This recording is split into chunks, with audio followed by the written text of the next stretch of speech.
Hey, Steve Gamache here with the Chef Knives to Go quick look product review, and we're going to do this one a little different in our home kitchen. These cutting boards that we have to review here don't fit too well with the way I normally record the knives videos. So what we have here is the Chef Knives to Go Artisan Walnut End Grain Medium Cutting Board. So it is 12 inches deep by 18 inches wide and 1.5 inches thick. And in the next segment, we'll get a closer look at it. But I've had a board from this maker, same size in a different wood configuration for at least a year, and it's been great. The craftsmanship is really top-notch. Everything's tight. I've had no cracking issues, no warping issues.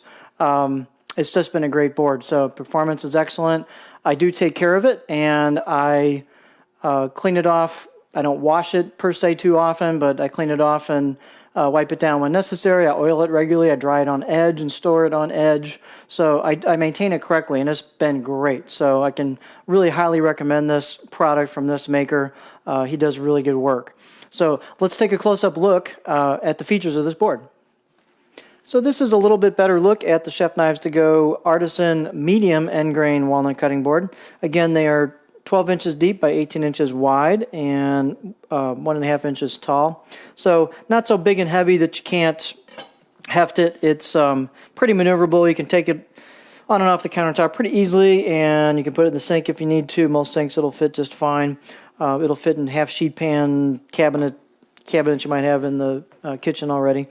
So again, tight glue joints, nice fit and finish, usually some really interesting selection of woods and how he puts them together. You have an option of ordering this with or without rubber feet. So that'll be a drop down when you go to the product page on the chefknivestogo.com website. And you can get rubber feet to give yourself some clearance, so you can put board scrapers and such underneath there, or just for a good, grippy application for your countertop, so it stays in place. Or if you choose to get it without the feet, you can do that because either you want to keep the second side nice for presentation purposes, or you want to use that second side to kind of even out the wear and tear over time. If you do decide not to get feet, I would recommend not putting wet or damp paper towels underneath these because you don't want the water absorption. So I use either a silicone baking mat, which can be really grippy especially if they're new, or a closed cell foam grippy shelf liner works pretty good too. Whatever you want to use. How big of a board should I have? Should I get? What kind of size knife can I put on a cutting board? These are common questions on the Chef Knives to Go site sometimes. And the general rule of thumb is if the knife with the handle will fit diagonally on the cutting board, you're pretty good to go for most tasks. So this is a 210 Gyuto. Here's a 250. You can see that fits just fine as well. And so you've got lots of room to maneuver that knife, especially on a diagonal. You may not have a lot of room to put a lot of product around and shove it around. You may have to put it into prep bowls and stuff, but you got plenty of room to use a pretty good sized blade. 270 might be pushing it, but 240, 250, 210, of course, or less, should work just fine.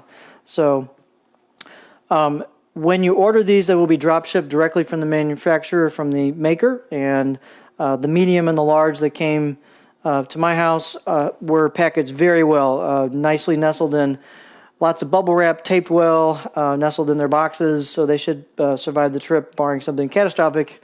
They should survive the trip very, very nicely. And then there's some care instructions there as well. So there you have a quick look at the Chef Knives to Go Artisan End Grain Medium Walnut Cutting Board. I think I got that right.